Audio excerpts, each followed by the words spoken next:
So we have a lot of people who tend to ask a lot about scarring. So I just wanted to show you one example. Come a little closer.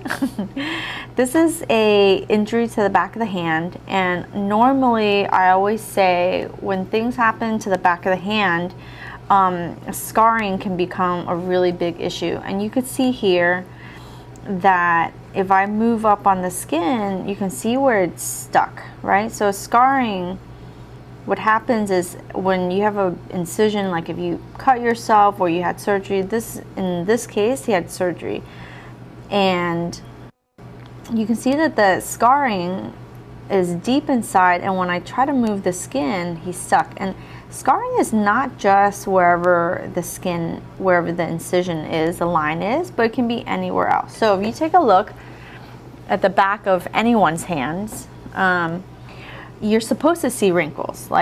So one place I always say you should have wrinkles on the back of your hand, because that means that you're allowed and you're able to move.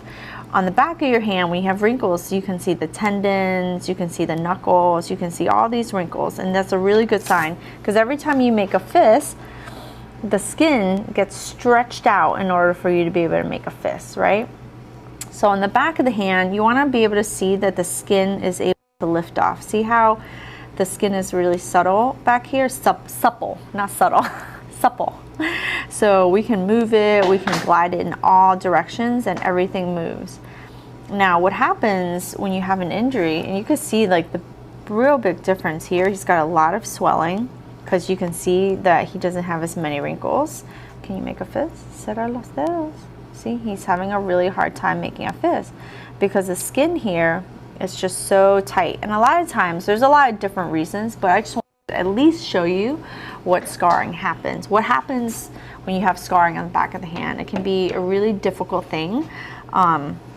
And one of the most important things about it is just to try to move. When you move as much as possible, then that's when you can help to soften the scar. And there's a couple of other things that you can do to work on the scar and make sure that everything moves so that you can move.